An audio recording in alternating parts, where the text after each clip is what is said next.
현재를 살아가는 우리들의 삶 속에서 조금은 슬픈 이야기는 점점 이 시대가 위로가 사라지고 있다는 거예요. 위로하는 사람도 또 위로받을 만한 곳도 없는 세상이 되어지지 않았느냐. 서로를 향하여 정죄하고 비판하고 비난만 하는 세상. 우리가 살아가는 사회적 삶의 구조가 경쟁적인 구조가 되다 보니까 서로 뒤처지지 않기 위해서 전쟁하듯 살아가는 세상이 되지 않았느냐 하는 그런 생각을 해보게 됩니다. 우리의 가정 안에서도 위로를 찾아보기가 어려워요. 부부간에도 위로가 없고 자녀들도 부모를 통하여 위로받지 못하고 부모도 자녀를 통해 위로받지 못하고 형제와 자매 간에도 서로서로 위로하지 못하는 그런 가정의 모습들을 참 많이 봐요. 우리 그리스도인들이 믿음의 길을 걸어가면서 우리의 신앙의 삶의 태도를 조용히 돌아보면 우리들의 모임 속에서도 위로가 없어요. 우리의 교회 안에서조차 서로의 마음을 만져주고 위로하는 만남을 찾기가 참 어려워요. 왜냐하면 우리의 믿음 자체가 어쩌면 잘못된 신앙 속에서 서 있을지도 몰라요. 여러분, 우리가 믿음의 생활을 하면서 믿음의 오해를 하는 사람이 참 많아요. 그 중에 하나가 우리의 삶 속에 고난이나 문제가 오면 슬퍼하고 울면 믿음이 없다고 생각하는 거예요.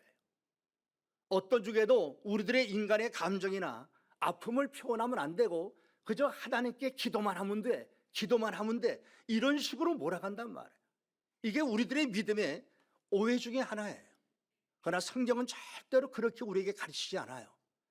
성경은 우리의 연약함, 우리의 부족함을 인정하고 그 모습 그대로를 받아주시는 분이 우리 하나님인 것을 성경은 알려주고 있어요. 바울도 때때로 죄 앞에서 무기력해져가는 자신의 모습을 보면서 자신의 연약함을 그대로 표현하지 않습니까? 오호라, 나는 공고한 사람이라는 거예요. 이 죽음을 당한 이 사망의 몸에서 누가 나를 건져주겠느냐, 그런 마지막 엎드려서 자신을 향하여 이렇게 고백하는 거예요. 오호라, 나는 공고한 사람이라. 예수님도 그랬잖아요. 예수님도 우리를 위하여 십자가를 지시기 전 겟세마네 동산에서 기도하실 때 얼마나 힘들었습니까? 그렇게도 많이 우셨잖아요. 제자들에게 뭐라고 하시냐면 당신의 마음이 지금 고민스럽고 고통스러워서 죽을 지경이 되었다고 제자들에게 얘기를 해요. 예수님이 당신의 제자들한테 지금 십자가 앞에 다가는 그 고통과 아픔의 두려움을 그대로 표현합니다. 나는 지금 죽을 지경이 됐다. 너무 마음이 괴롭다고.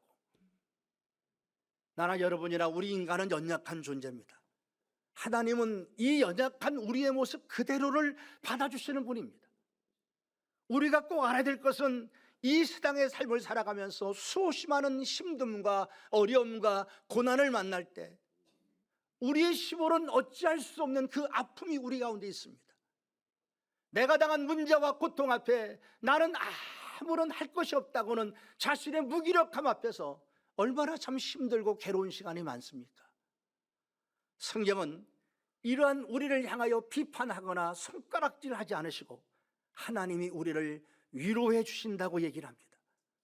우리가 믿음의 삶을 살아가는 이 교회 안에서 우리가 믿는 예수 그리스도의 그 이름으로 서로를 위로하고 서로를 위해 기도해 주고 축복해 줄 수 있는 그 공동체가, 소망을 나눌 수 있는 공동체가 교회여야 된다고 저는 마지막까지 믿습니다. 오늘 본문에서 사도 바울이 고백하고 있는 하나님이 어떤 분이냐, 우리 이 부분부터 한번 좀 생각해 봅시다. 3절을 다 같이 읽어요. 3절, 찬송하리로다. 그는 우리 주 예수 그리스도의 하나님이시요 자비의 아버지시요 모든 위로의 하나님이시며. 바울은 하나님을 향하여 찬송합니다. 그런데 첫 번째 고백하는 하나님이 누구냐면 우리 주 예수 그리스도의 하나님. 그래요. 무슨 얘기예요? 하나님이 우리에게 바로 주 예수 그리스도를 보내주신 거예요. 우리는 죄로 인하여 죽을 지경에 놓인 사람들입니다. 영원한 멸망을 당한 사람들이에요. 영원한 지옥의 형벌을 감당하게 될 사람입니다. 우리는 여기서 빠져나갈 길을 찾지 못하는 사람들이에요. 그런데 하나님은 우리를 사랑하셨습니다. 이 모양의 우리를 내버려 두지 않으시고 우리를 구원하시려고 당신의 독생자 예수 그리스도를 우리 가운데 보내어 주셨습니다. 그를 십자가에서 그렇게 죽게 하셨고 사흘 만에 다시 살아서 영원한 부활의 첫 열매가 되시며 지금도 우리와 함께 하시는 우리의 영원한 주님으로 만들어 주셨습니다. 연약하고 죄로 무너진 우리를 내버려 두지 않으시고 우리를 살리려고, 우리를 구원하시려고 당신의 독생자 예수 그리스도, 그분을 우리 가운데 내어주신 하나님, 예수 그리스도를 통하여 우리는 하나님의 사랑받는 자녀가 됐어요. 바울은 이것을 향하여 기뻐하며 하나님을 찬송하는 거예요. 우리 주 예수 그리스도의 하나님.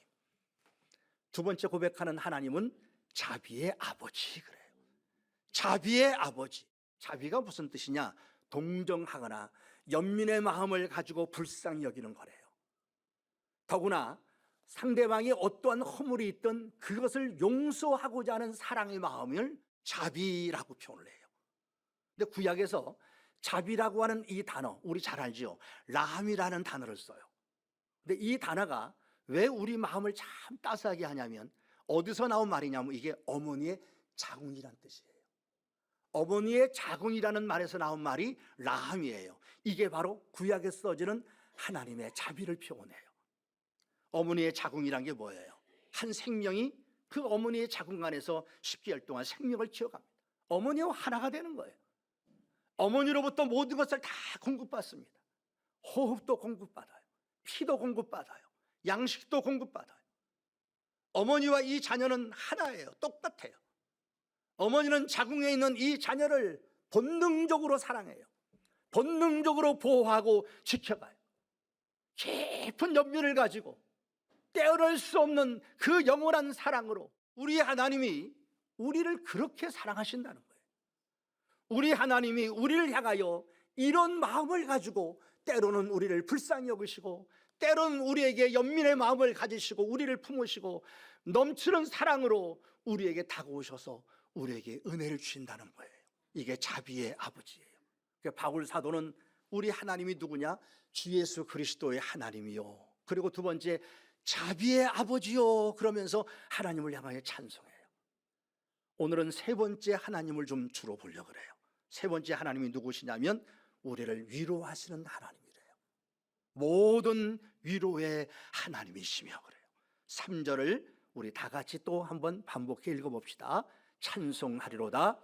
그는 우리 주 예수 그리스도의 하나님이시요 자비의 아버지시요 모든 위로의 하나님이시다. 우리의 슬프고 괴로운 마음을 만져주시는 분, 무너지고 깨어진 마음을 다시 세우시고 아프고 힘들어하는 우리를 붙잡고 도와주시는 분, 특히 모든 위로의 하나님.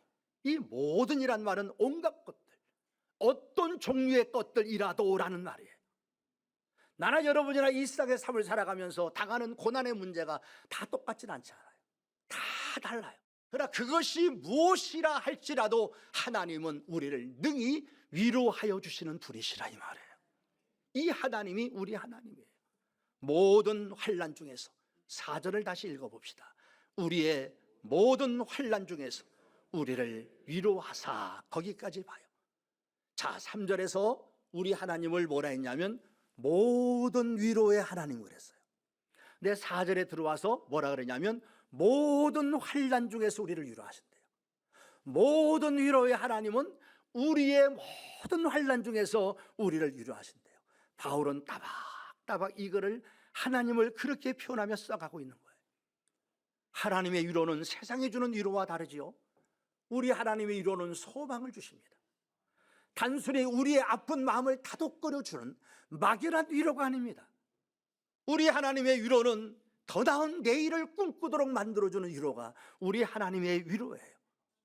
우리 하나님의 위로는 결과를 주세요. 아름다운 답을 주시는 분이세요.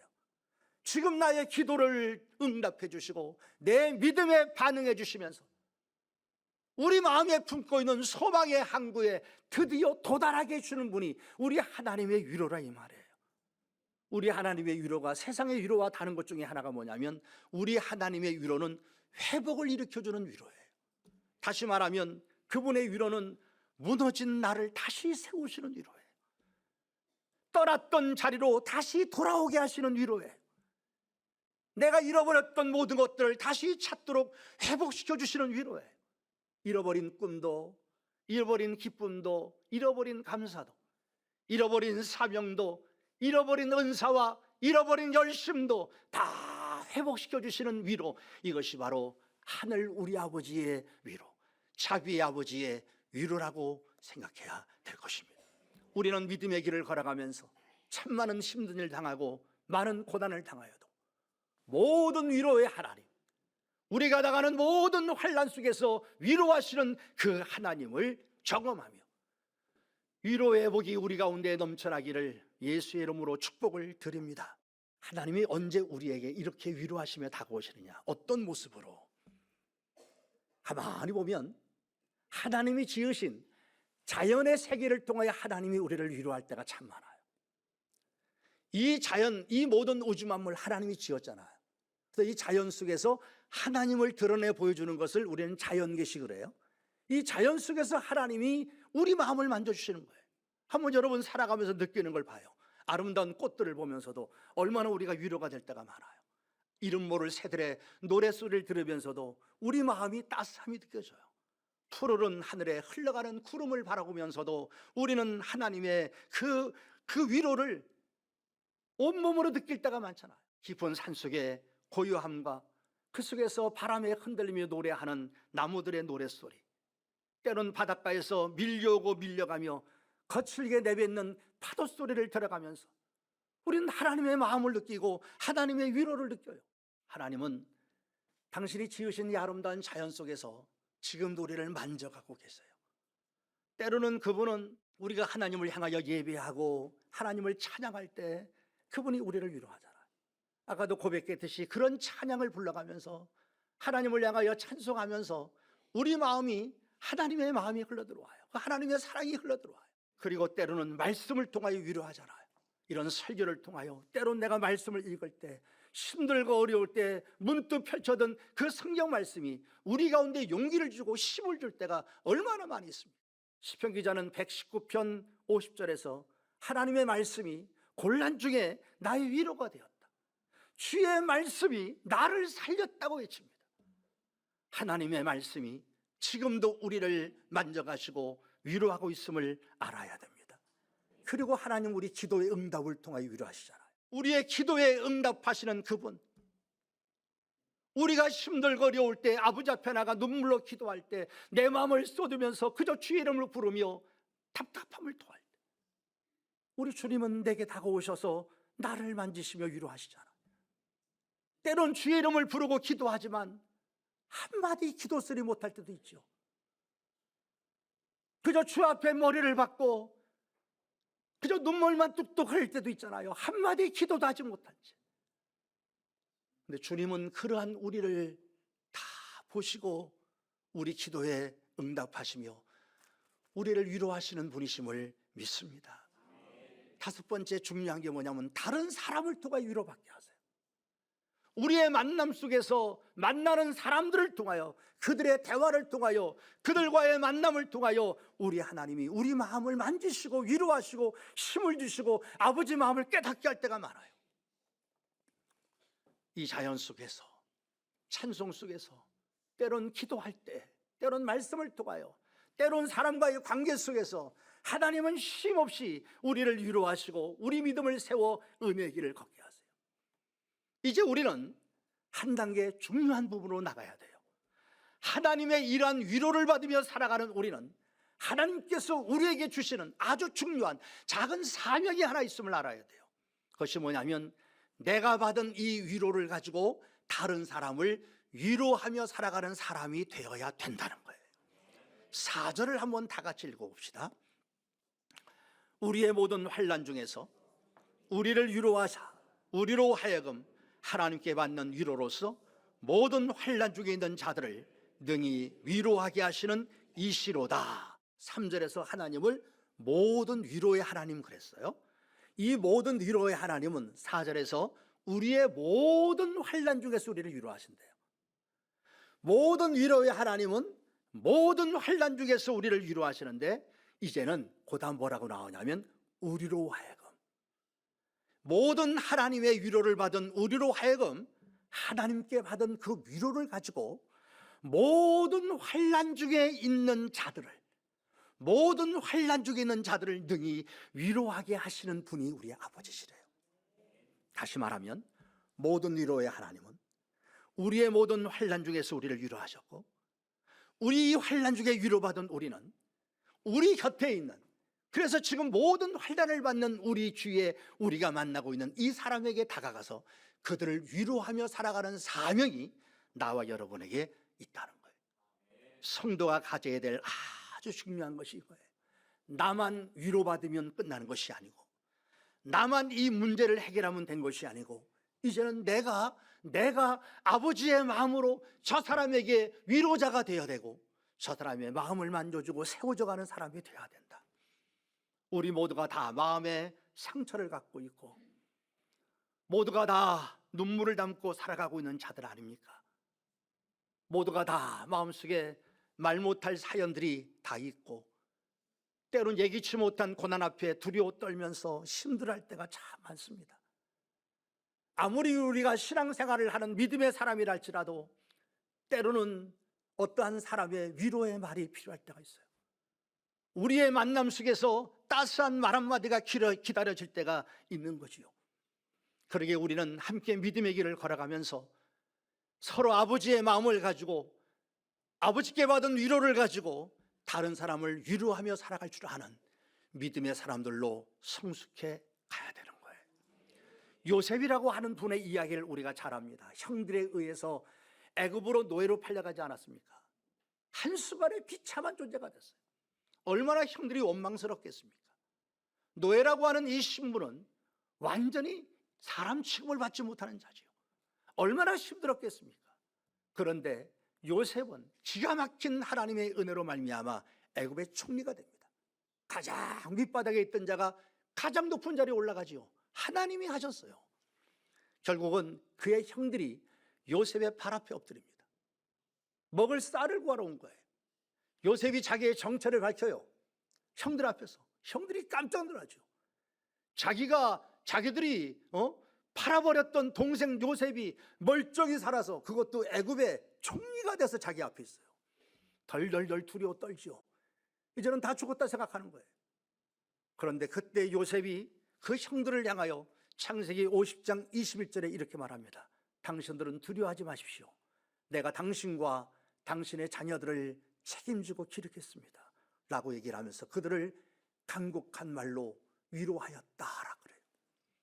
요셉이 형들을 향하여 복수하지 않고 오히려 위로할 수 있었던 이유는 요셉이 하나님께 위로를 받은 사람이기 때문에 그렇습니다. 그가 노예의 자리에 있을 때도, 억울한 누명을 쓰고 감옥에 갔을 때도, 너무나 힘들고 괴로운 순간순간의 삶 속에 자기와 함께 하시는 하나님을 통하여 끝없이 위로를 받으며 그 모든 고난을 이겨갔던 사람이 요셉입니다. 결국 하나님의 축복으로 그런 애굽의 총리가 됐죠. 하나님의 위로를 받은 사람이기 때문에 그 형들을 향하여 복수하지 않고 도리어 그 형들을 위로했던 거예요. 이것이 성도의 삶이에요. 하나님의 사랑을 받아 하나님의 위로를 받은 우리에게, 우리는 위로받은 자로 이제는 멈추는 것이 아니라 위로하는 자로 성장해 가야 되는 겁니다. 이것이 믿음의 사람들이에요. 이렇게 살아갈 때 우리의 받은 고난이 헛되지 않은 거예요. 내가 무슨 고난을 당하든, 내가 무슨 어려움과 아픔을 당했든, 내가 당한 고난과 그 아픔이 그것으로 그치지 않고 이것을 통하여 도리어 이와 같은 고난과 아픔을 당하는 자들을 동일하게 내가 위로하며 나갈 때 내 고난은 유익이 될 것이고, 이 고난은 주의 복음을 전하는 복음의 징검다리가 될 수 있는 거예요. 복음의 도구로 써지는 거예요. 그러게 내가 당한 고난, 내가 당한 아픔, 내가 당하는 이 시련이 도리어 하나님께 영광이 되고 다른 사람들을 믿음으로 세워갈 수 있다면 내가 당한 고난은 도리어 큰 복이 될 줄로 믿습니다. 성도는 위로받고 위로하는 자입니다. 성도는 위로하면서 또 위로받는 자입니다. 왜? 우리는 예수 그리스도를 믿고 하나님의 자녀가 됐기 때문에. 우리는 서로 만나는 사람들을 그래서 귀히 여겨야 되는 거예요. 하나님이 만나게 해준 우리 서로의 만남을 소중하게 생각해요. 그리고 우리는 기도하면서 하나님 앞에 도움이 필요한 자들에게 도움으로 쓰여지는 것이 은혜요 축복인 것을 고백하면서 정말 누군가가 도움이 필요할 때 내가 도움으로 쓰여지는 그런 도구로 우리가 써줘야 된다는 거지요. 마지막 하나, 하나님께 받은 위로를 가지고 다른 사람을 위로하기 위하여 우리의 서로 공동체 안에서 우리 서로의 만남을 귀히 여기며 살아갈 때 하나님의 사람이 가져야 될 아주 중요한 마음이 하나 있어요. 그것이 뭐냐면 공감하는 마음이에요. 사랑하는 마음으로 상대방의 아픔과 눈물과 감정을 내 안에 받아들일 수 있는 공감 능력. 제가 그런 표현하지만 우리가 함께 교회 다니면서도 우리 예수 믿는 사람들이 공감 능력이 너무나 없어요. 상대방이 아픔을 얘기를 해도 자기 얘기밖에 안 해요. 상대방의 감정을 느끼기보다는 자기 감정을 표현하려고 애를 써요. 이런 만남들을 참 많이 봐요. 우리는 상대방의 감정이나 상대방의 아픔이나 상대방의 눈물을 볼 수 있는 그 공감의 힘이 우리 가운데 있어야 돼요. 정말 제가 늘 하는 얘기가 사랑이 능력입니다.